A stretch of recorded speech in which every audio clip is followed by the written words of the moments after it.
It began on an ordinary night, the kind that gives you no warning. Emma sat at the edge of her bed, the room lit by a tired lamp that hummed softly, as if it knew something she didn't. At 49, Emma believed she understood silence. She had lived with it, respected it, even used it to keep peace. But that night, silence felt different. It pressed against her chest, heavy and deliberate, like it had a purpose. Something inside Emma shifted, not with a scream, but with a quiet crack that traveled straight through her bones. For years, Emma had built her life around responsibility. Her husband, Daniel, was admired, steady, intelligent, dependable. Friends called him reliable. Family called him a blessing. And Lily, Emma's younger sister, was her heart. After their parents died, Emma became more than a sister to Lily. She became her shield. She sacrificed without counting the cost, trusting without hesitation. Trust, Emma believed, was the foundation of family. She had no idea it could also be the perfect hiding place for betrayal. That evening, Daniel came home late. Not dramatically late, just late enough to feel intentional. He didn't greet Emma the way he usually did. No smile waiting at the door, no familiar warmth. When he finally spoke, his voice was calm, rehearsed, almost careful. Emma noticed the delay before his smile appeared, the way his eyes avoided hers for a fraction of a second too long.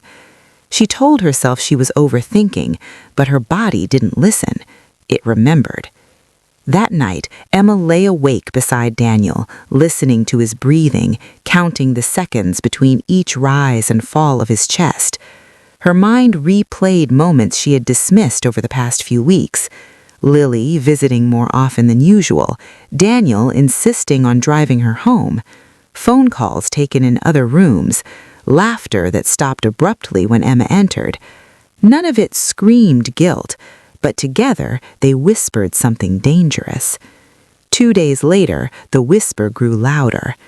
Emma was folding clothes when Daniel's phone vibrated on the table. He was in the shower. The screen lit up with a single letter, L. No name, no context, just L. Emma didn't touch the phone. She didn't need to. Her pulse spiked, sharp and sudden, like her body recognized a threat before her mind could explain it. When Daniel returned, he picked up the phone too quickly. Their eyes met. He smiled. Emma smiled back. And in that moment, something invisible slipped between them. From then on, Emma began to see everything. Not with suspicion, but with clarity. She noticed how Daniel grew distant, physically present but emotionally unreachable. She noticed how Lily laughed too freely around him, how her eyes followed his movements, how her voice softened when she said his name. Emma hated herself for noticing. She hated the doubt. She hated that the people she loved were making her question her own sanity. One afternoon, Emma tested the air between them. Casually, she mentioned to Lily that Daniel seemed stressed lately. Lily's response came too fast. She defended him before Emma accused, praised him before Emma doubted. Her hands trembled as she spoke. Her eyes refused to meet Emma's. Emma smiled, nodded, and said nothing. Inside, a truth took shape. People only rush to protect what they're afraid of losing. That night, sleep abandoned Emma completely. Her thoughts spiraled into one terrifying question. What if this wasn't misunderstanding? What if this was intentional, planned? What if the two people she trusted most were quietly rewriting her life while she smiled through dinner? The idea felt impossible, and yet impossibility had never stopped truth before. The message arrived the next morning. An unknown number, no greeting, just a single sentence. Open your eyes before it's too late. Emma's hands shook as she read it again and again. When she tried to reply, the message failed. The number vanished. It wasn't advice. It was a warning. Or worse, a test. Fear didn't rush into Emma's life screaming. It settled in calmly, sharpening her focus.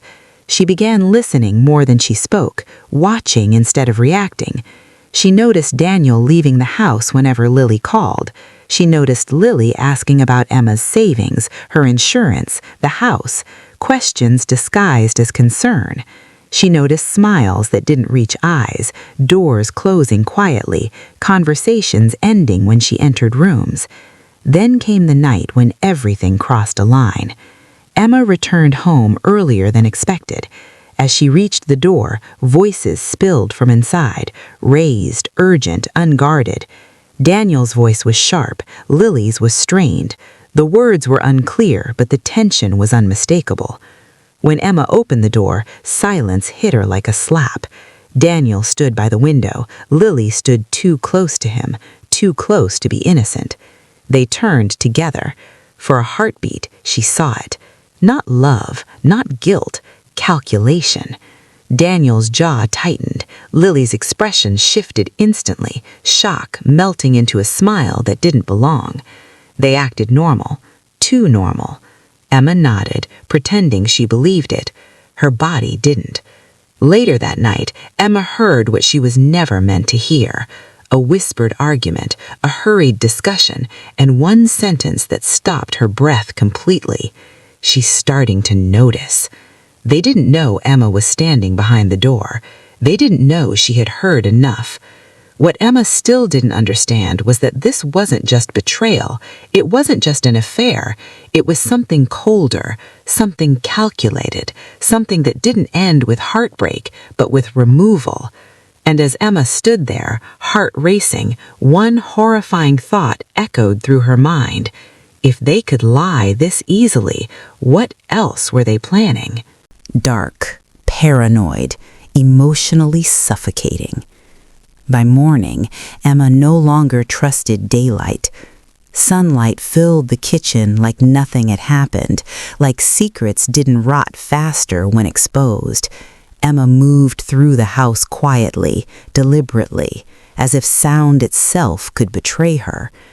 Daniel sat at the table reading the news, calm and composed, sipping his coffee like a man with nothing to hide.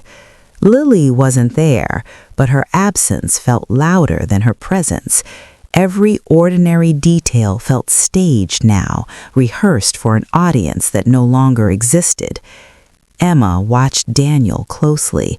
His movements were careful, controlled. He spoke gently, too gently, asking if she had slept well, if she needed anything, concern wrapped in politeness. Emma answered normally, smiled normally, played her role perfectly.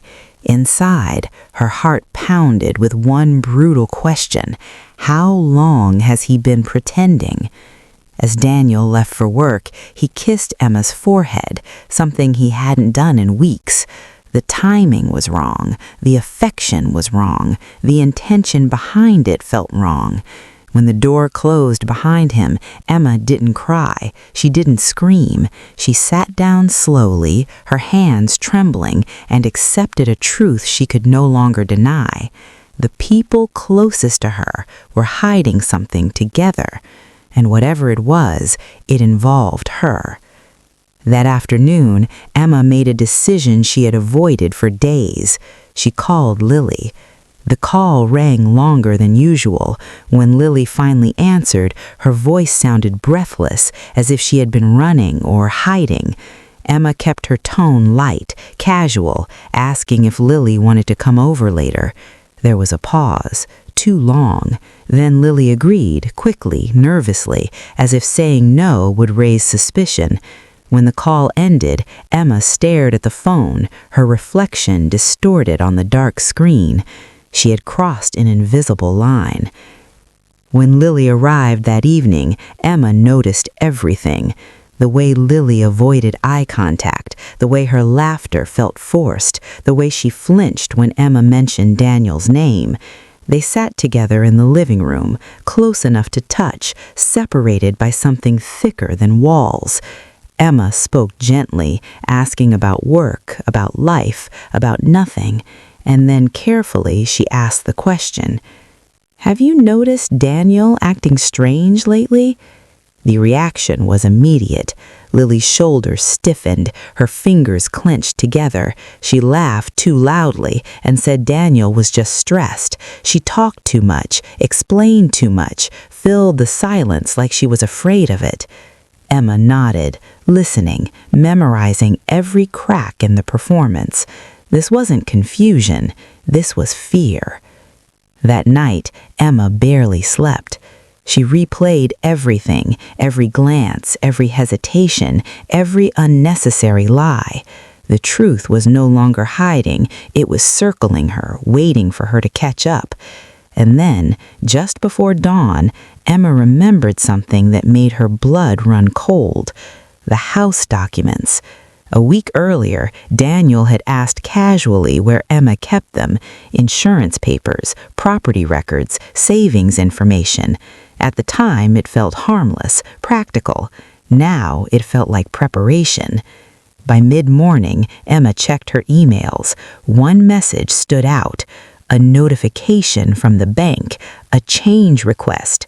Her stomach dropped. She logged in immediately. Nothing had gone through, but someone had tried to access her account, someone with personal details only family would know. Fear finally tightened its grip. That evening, Emma followed Daniel. She told herself it was just for reassurance, just to silence the doubt. She watched from a distance as Daniel drove past his office and didn't stop. Her hands shook on the steering wheel as she followed him across town, her pulse roaring in her ears.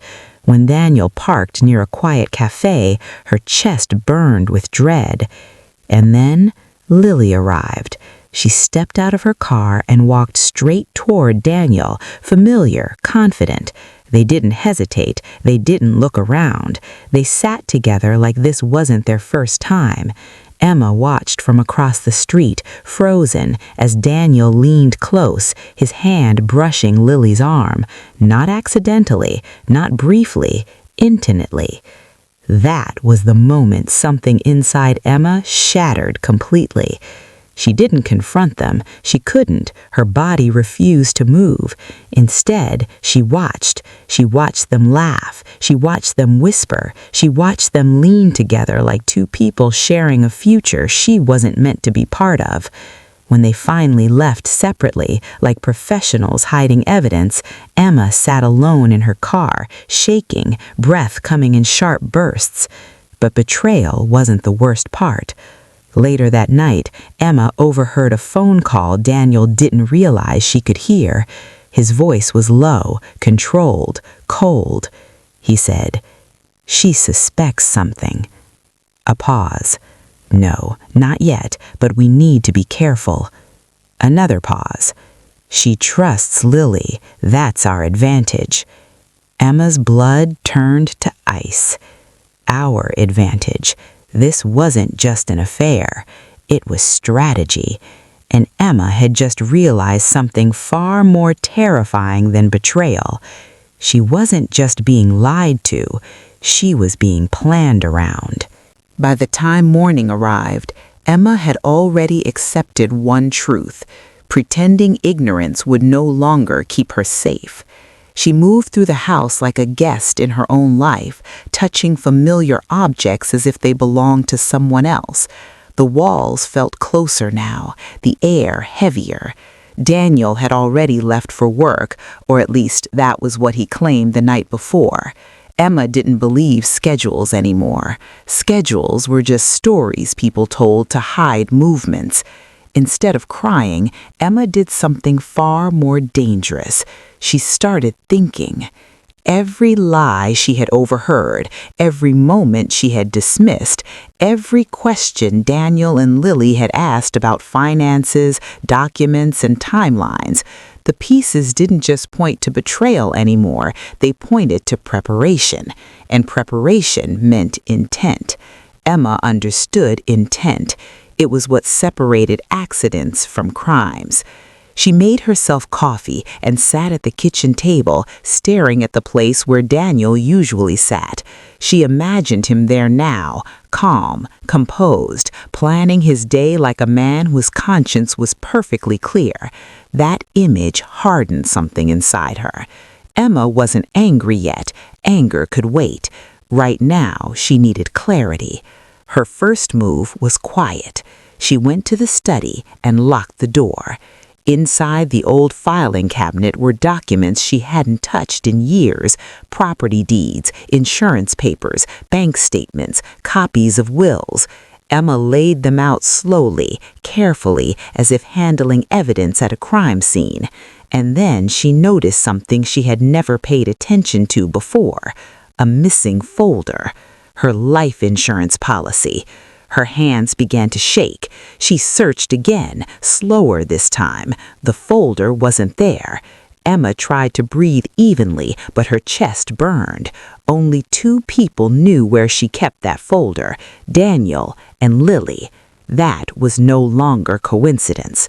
By afternoon, Emma did something she never imagined herself doing. She installed a security app on her phone, one that allowed her to track activity, record sound, and store backups remotely.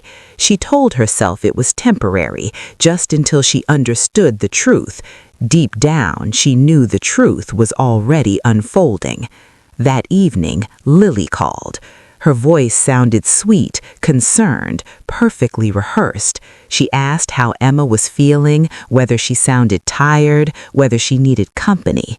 Emma listened carefully, catching the cracks beneath the kindness. When Emma casually mentioned feeling dizzy earlier that day, Lily paused. "Did you take your medication?" Lily asked quickly.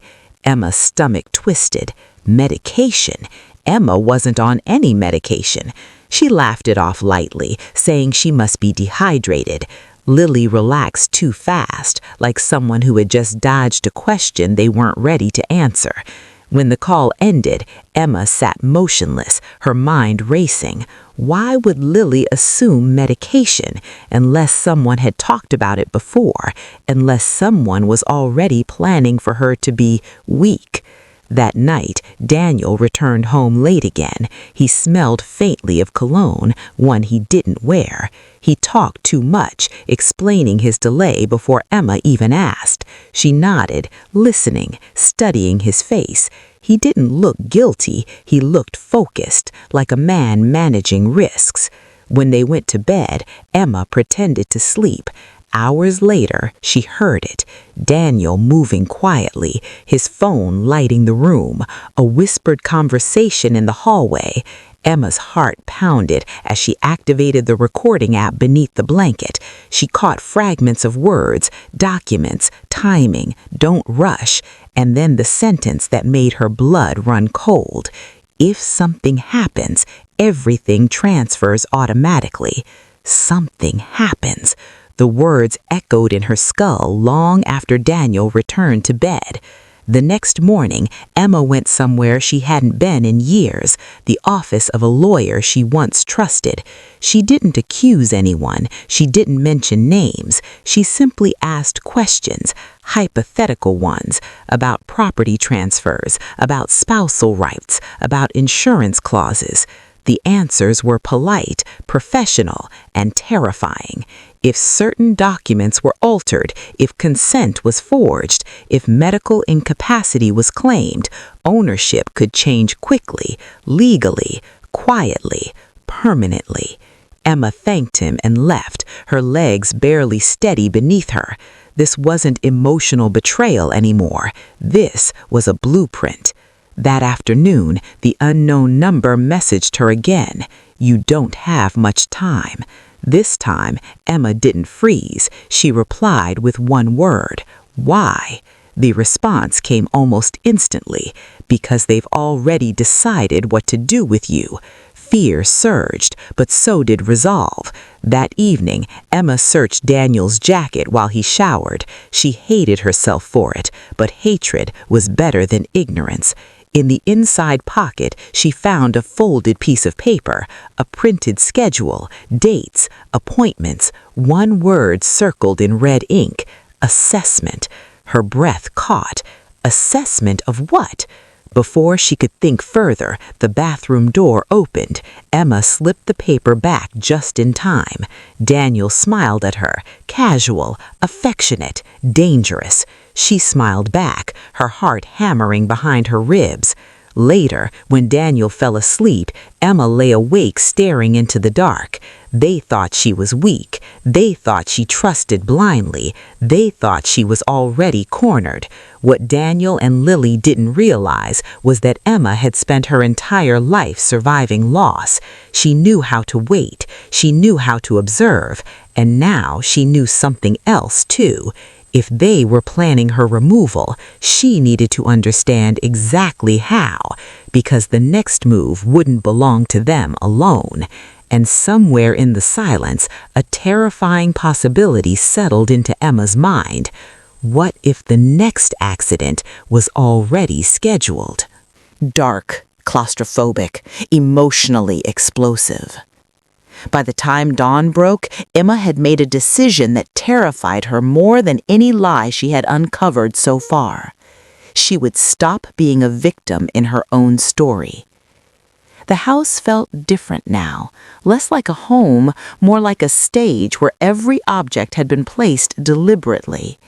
Emma moved slowly, carefully, as if even the walls might be listening. Daniel slept beside her, his face calm, untroubled, the face of a man who believed everything was under control. Emma studied him the way one studies a stranger, searching for cracks that no longer existed. She slipped out of bed without waking him. In the kitchen, Emma poured herself water, but didn't drink it. Her hands hovered above the glass as a realization hit her with brutal clarity. For weeks, she had been feeling exhausted, dizzy, forgetful. She had blamed stress, sleepless nights, emotional strain, but now every symptom rearranged itself into something darker. What if her body wasn't failing her? What if it was being pushed? The thought made her throat tighten. That morning, Emma pretended everything was normal. She cooked breakfast, she smiled, she asked Daniel about his day. He watched her closely, too closely, as if measuring her energy, her movements, her awareness. When she mentioned feeling tired, his reaction was subtle, but Emma caught it. Relief, quick, involuntary. That was confirmation enough. After Daniel left, Emma did something she had never done before. She poured the contents of her vitamin bottle onto the counter. The pills looked ordinary, too ordinary. She checked the label. The seal had been broken and resealed poorly. Her stomach twisted. Emma wrapped a few pills in tissue and placed them in her bag. She wasn't imagining this anymore. That afternoon, Lily came over unexpectedly. She arrived with concern written all over her face, arms full of groceries Emma hadn't asked for. She insisted on making tea, moving around the kitchen like she belonged there. Emma watched silently as Lily reached for the kettle, for the cups, for the cabinet where the vitamins were kept. That's when Emma understood something chilling. This wasn't just Daniel's plan. This was Lily's role. As they sat together, Lily leaned forward, her voice soft, intimate. She asked Emma if she had been feeling weak lately, if she had trouble sleeping, if she had seen a doctor. The questions came one after another, disguised as love. Emma answered carefully, pretending confusion, pretending trust. And then Lily said something she couldn't take back. Maybe you should let Daniel handle things for a while. You've always been so strong. Maybe it's time you rested. Rested. The word echoed like a threat. That night, Emma didn't sleep. She replayed every conversation, every look, every touch. She realized the truth wasn't just that they were betraying her. It was that they had already rewritten her role. In their version of the story, Emma wasn't a wife or a sister. She was an obstacle. Before sunrise, Emma left the house quietly and went to a private clinic across town. She paid in cash. She didn't use her real address. She asked for a full toxicology screen. The nurse raised an eyebrow but asked no questions. When the blood was drawn, Emma felt something close to relief. If she was wrong, she would apologize to her own fear. If she was right, everything would change. That afternoon, the results came sooner than expected. Low-dose sedatives, traces of something not prescribed, not dangerous on its own, but dangerous over time, enough to cause confusion, weakness, accidents, enough to make a story believable. Emma sat in her car and cried for the first time, not out of sadness, but out of rage, controlled, focused, surgical rage. They hadn't just betrayed her heart, they had invaded her body. When she returned home, Daniel was already there. He asked how her day was. Emma looked at him and realized something terrifying and empowering at the same time. She knew more than he thought. She smiled and said she was tired. He nodded, satisfied. That evening, Emma overheard another conversation, this time louder, less careful. Daniel's voice, Lily's voice, and a third voice she didn't recognize. A man, calm, confident, detached. "We'll accelerate. Her condition gives us room." Emma's breath caught. There was someone else, someone advising them, someone guiding the plan. And in that moment, Emma understood the most dangerous truth yet. She wasn't fighting two people. She was fighting a system built to erase her quietly. As she stood there, unseen, unheard, Emma felt fear, but beneath it, something stronger began to rise. Resolve. If they were speeding up the plan, then Emma had already waited long enough. The game had changed, and the next move would decide who disappeared from this story. Controlled rage, strategic, emotionally sharpened. By the fifth morning, Emma understood one thing with terrifying clarity. Fear was no longer useful. Information was. She woke before dawn, not because she couldn't sleep, but because her mind had already moved ahead of the danger. The house was quiet, too quiet. Daniel slept deeply beside her, the sleep of a man who believed the outcome was inevitable. Emma lay still, staring at the ceiling, memorizing the sound of his breathing, not with affection, but with calculation. They thought she was fading. They thought her confusion would grow, her strength would disappear, her resistance would soften into compliance. They were wrong. After Daniel left for work, Emma locked every door and pulled the curtains shut. She sat at the dining table and wrote everything down: dates, times, conversations, bank alerts, medical results, the unknown messages, the pills, the third voice. She didn't write like a victim. She wrote like a witness preparing testimony. Patterns emerged quickly. Every conversation Daniel had with Lily followed the same rhythm: reassurance, timing, urgency, and always the focus came back to Emma's condition, her weakness, her supposed instability. It was a narrative they were building carefully, brick by brick, so that when the final moment arrived, no one would question it. That afternoon, Emma did something bold. She called Daniel's office. She spoke calmly, politely, asking if Daniel had attended a meeting scheduled for that morning. There was a pause on the other end. Confusion. The assistant explained that Daniel had taken personal leave for the day. Emma thanked her and hung up, her fingers cold. He had lied. Again. An hour later, Emma followed him. This time, she didn't stay across the street. She parked close enough to see reflections in windows, close enough to hear laughter when doors opened. Daniel wasn't alone. He wasn't with Lily either. He entered a private office building downtown, one that housed financial consultants, private legal firms, and discreet advisors, the kind of place where plans were finalized. Emma waited. When Daniel emerged, he wasn't smiling. He looked focused, resolved, as if a decision had just been confirmed. Her chest tightened, but she forced herself to breathe slowly. Panic would make her visible. Control would keep her alive. That night, Emma received another message from the unknown number. "They're closer than you think." She typed back carefully, "Who are you?" The reply came after a long pause. Someone they underestimated, too. Her pulse spiked. 2.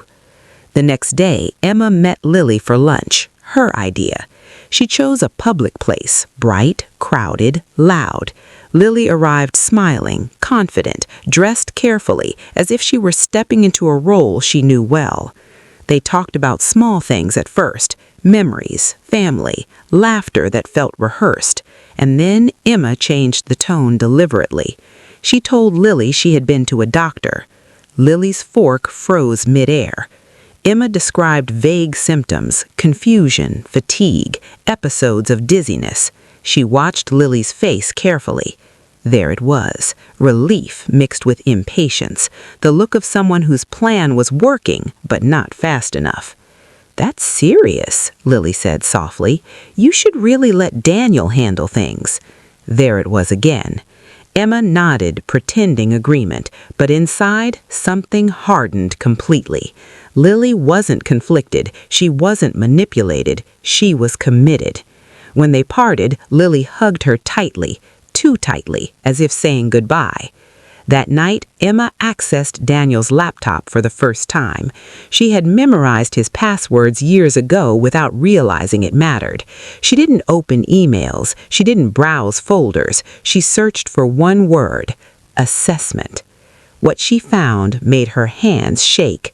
Documents, reports, notes, a medical evaluation request, her name, her date of birth, her address, and a recommendation that made her stomach drop.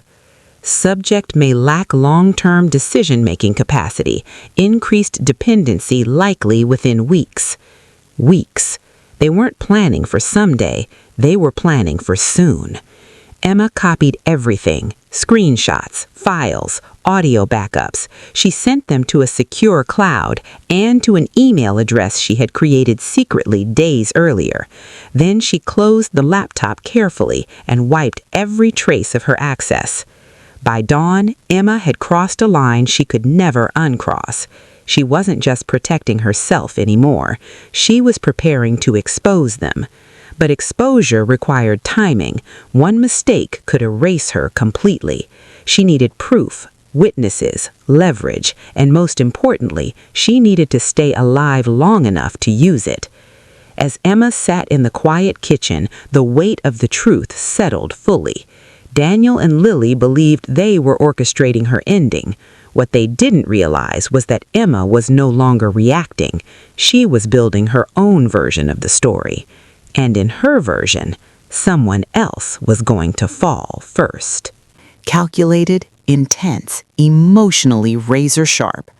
By now, Emma had learned the most dangerous truth of all. People reveal their darkest intentions when they believe the outcome is already secured. She stopped pretending to recover. Instead, Emma leaned into the role they had written for her. She became quieter, slower. She let Daniel finish her sentences. She allowed Lily to speak for her in front of others. She missed appointments on purpose. She asked the same questions twice. Each small performance earned her something far more valuable than confrontation ever could: confidence. Their confidence. And confidence makes people careless. Daniel began making decisions without hiding them. He spoke openly about handling paperwork, about future planning, about making things easier. His tone was gentle, patient, almost kind. The cruelty was in how normal it sounded. Emma watched him closely, noting how often his eyes drifted to her hands, her posture, her balance, as if monitoring progress. Lily, on the other hand, grew impatient. She visited more frequently. She stayed longer. She insisted on cooking, on making tea, on opening windows, on locking doors for safety. Emma let her.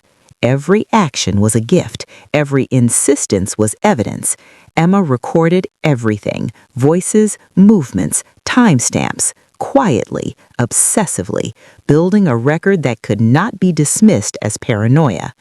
One evening, Daniel mentioned something casually over dinner.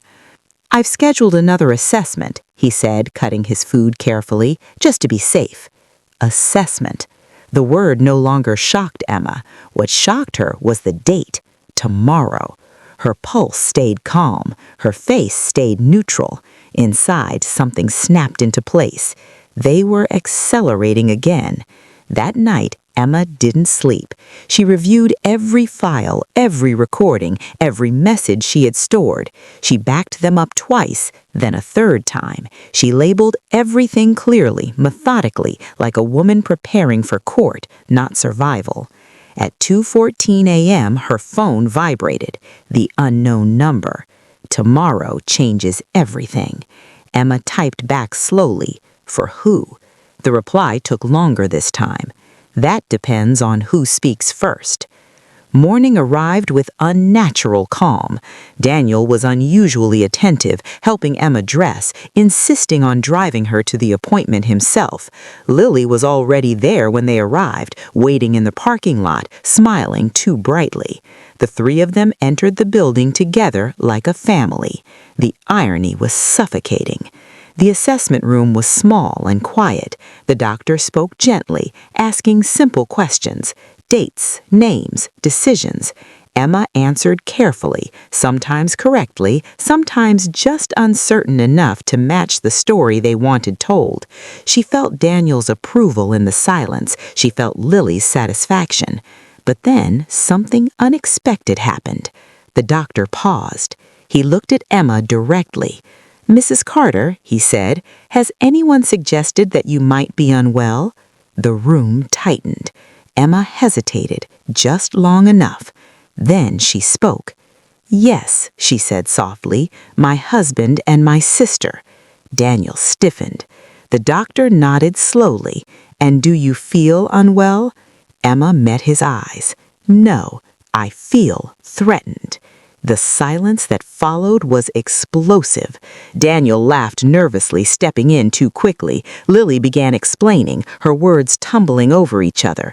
Concern, stress, family history, love, protection. Emma watched them unravel with surgical focus. Then she did something that shifted the air completely. She reached into her bag and placed the lab report on the desk, then the recordings, then the screenshots, one by one. The doctor's expression changed. This wasn't confusion anymore. This was recognition. The appointment ended abruptly.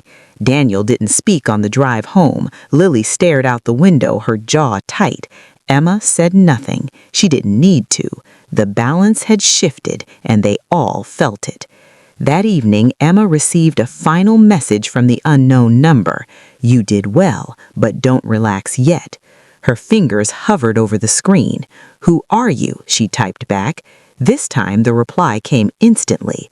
The reason they rushed. Her breath caught. Before she could respond, footsteps echoed behind her. Daniel stood in the doorway. His expression was no longer gentle. It was cold. "We need to talk," he said quietly. And in that moment, Emma realized something chilling. Exposure had not ended the plan. It had only forced it into its final phase. Because desperate people don't retreat. They escalate. The room felt smaller the moment Daniel closed the door behind him. "We need to talk," he repeated, his voice low, controlled, stripped of the warmth he once performed so well. Emma didn't move. She didn't sit. She didn't invite him closer. She stood by the kitchen counter, grounded, alert, her heartbeat steady in a way that surprised even her. Fear was still there, but it had changed shape. It no longer paralyzed. It sharpened. "About what?" Emma asked calmly. Daniel's jaw tightened. He stepped forward, placing his hands flat on the counter, leaning in just enough to feel imposing. "About what happened today. You embarrassed me. You confused a professional. You made things complicated." Complicated, Emma almost smiled.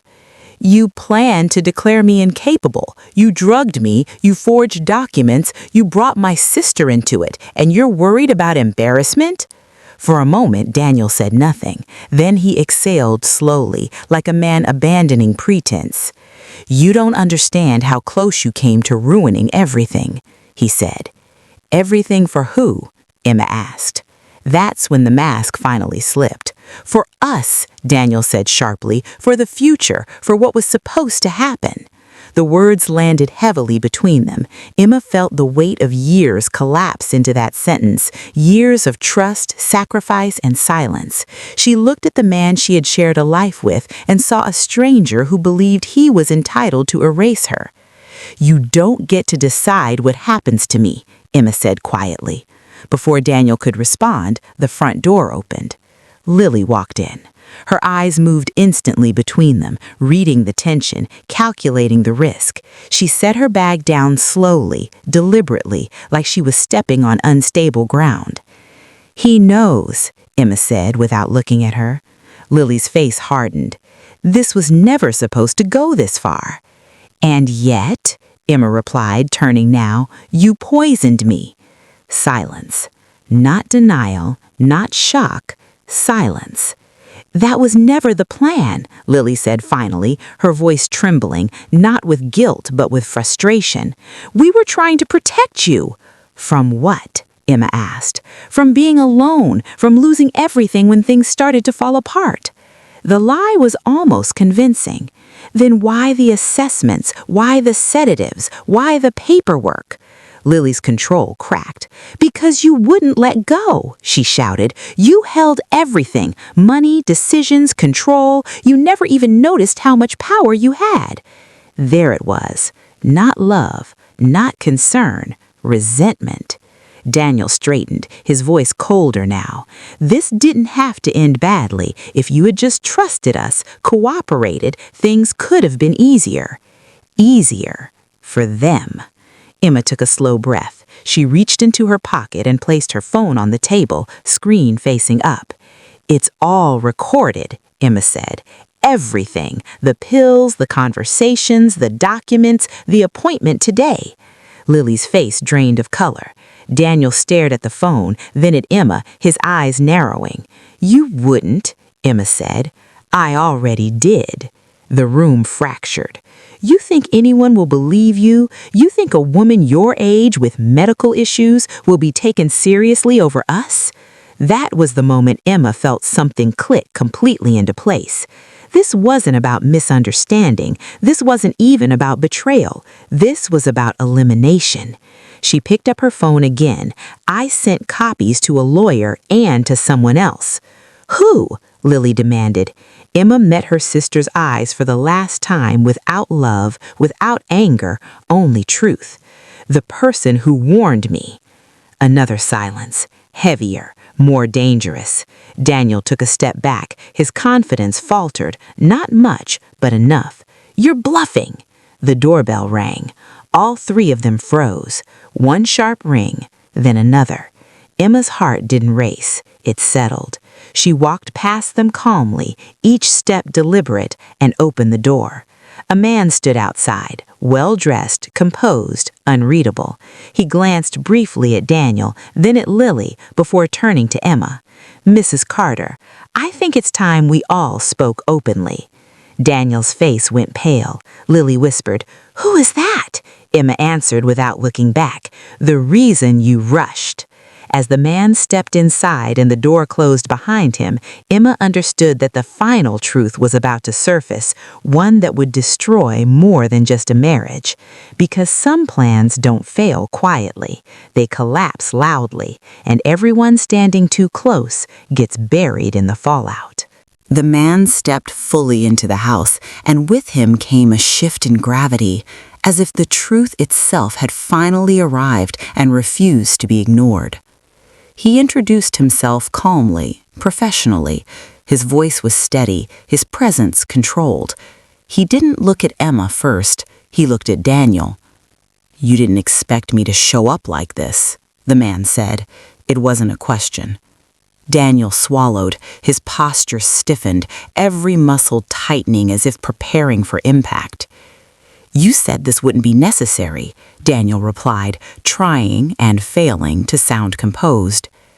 "I said it would stay unnecessary if you followed the plan," the man answered evenly. "You rushed. You got sloppy." Lily looked between them, her confusion flickering into something sharper, fear. "What is he talking about?" she demanded. The man finally turned to Emma. "My name doesn't matter," he said. "What matters is why I contacted you." He gestured toward Daniel and Lily. "They came to me months ago, not for advice, for execution." The word hit the room like a gunshot. Emma felt her chest tighten, but she didn't interrupt. She had learned the power of letting people speak when they believe it's too late to stop them. They wanted control transferred quickly, assets, property, legal authority, all under the appearance of medical necessity. It wasn't new. I've seen this before. Daniel finally exploded. "You were supposed to keep your mouth shut." "And you were supposed to wait," the man replied coolly. "But you accelerated the timeline. You involved sedatives. That changes everything." Lily's voice broke. "We didn't mean—" "You meant enough," the man cut in. "Enough to cross from manipulation into criminal intent." Silence swallowed the room. The man turned back to Emma. "I reached out because I recognized the pattern early, because once it goes past a certain point, people don't get second chances." That's when Emma understood. He hadn't warned her out of kindness. He had warned her because he knew how this ended. "And what happens now?" Emma asked quietly.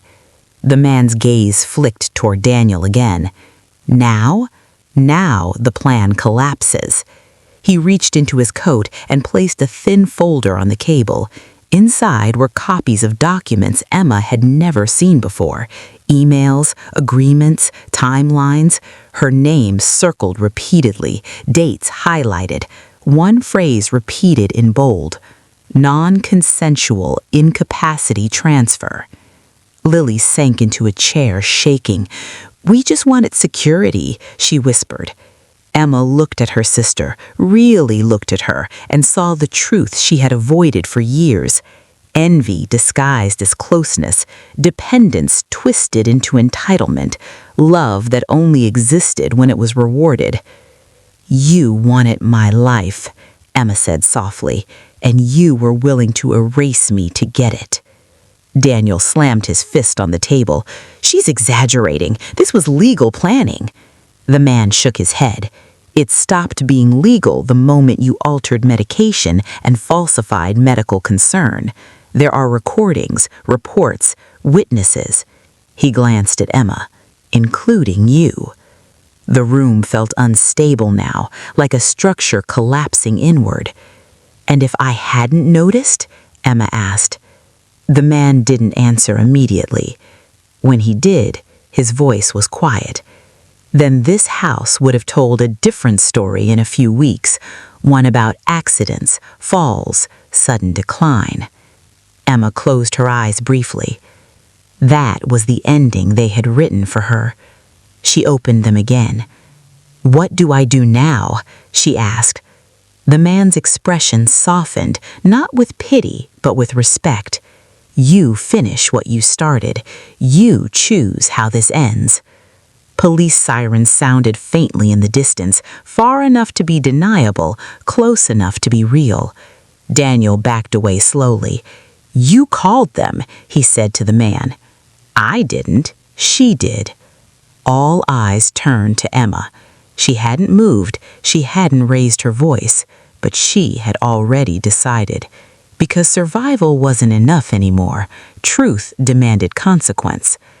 As the sirens grew louder, Emma felt something she hadn't felt in months: relief. But relief always comes with a cost, and the final cost had yet to be paid. Resolute, cathartic, quietly powerful. The sirens didn't rush the house. They approached slowly, deliberately, like the truth itself, unstoppable once set in motion. Emma stood still as the sound grew louder, feeling the weight of every choice she had made settle into her bones. This wasn't triumph, it wasn't revenge, it was something heavier and cleaner. Justice. Daniel looked around the room like a man searching for an escape route that no longer existed.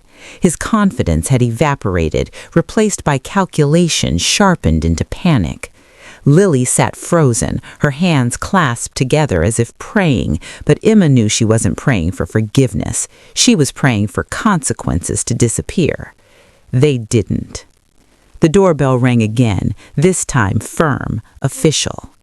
When Emma opened the door, 2 officers stood there, calm and professional. She stepped aside without hesitation, without drama. She didn't need to explain much. Everything had already been prepared. Documents, recordings, medical reports, timelines, truth, neatly organized. As the officers entered, Daniel began talking too fast, saying too much, contradicting himself. Lily cried. Real tears this time, but even those felt rehearsed, too late to matter. One officer turned to Emma gently. "Mrs. Carter, are you safe right now?" Emma nodded. "I am now." That was the sentence that broke something final in the room. They escorted Daniel out first. He didn't look at Emma as he passed her. He couldn't. Some people can face courts, prisons, consequences, but not the person they failed to erase. Lily followed. She stopped at the door. "I never wanted to hurt you," she said, her voice cracking. Emma met her eyes calmly. Not cold, not cruel. Finished. "You wanted my life, and you were willing to let mine end for it. That's not love, that's entitlement." Lily opened her mouth to speak, but nothing came out. The door closed behind her. Silence returned to the house, but this time it wasn't different. It wasn't heavy, it wasn't watching, it was free. Later that evening, Emma sat alone at the kitchen table as the sun dipped below the horizon. The same table where lies had been whispered, where plans had been made to erase her quietly. Now it held only a single glass of water and a folder marked evidence, submitted. She felt exhaustion sink into her body, not weakness, but the kind that comes after surviving something meant to destroy you. Her phone buzzed once more, the unknown number. "You did what most people don't." Emma typed back slowly. "I chose myself." The reply came almost immediately. "That's why you're still here." She didn't ask who he was again. Some people are meant to pass through your life only to stop something terrible from finishing its work. That was enough. In the days that followed, Emma moved carefully, deliberately. She changed locks, changed accounts, changed routines. She sat with lawyers, doctors, people who listened and believed her. For the first time in months, no one spoke for her. They spoke to her. And every night when she lay down to sleep, she felt something unfamiliar but welcome: safety.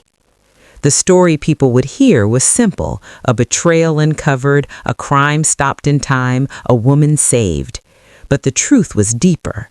Emma hadn't just survived an attempt to erase her, she had reclaimed authorship of her life. And as she turned the light off one final time in that house, her house, she understood something with absolute clarity. The most dangerous moment in any plan is when the person you underestimated finally understands what you're doing, because from that moment on, you're no longer in control.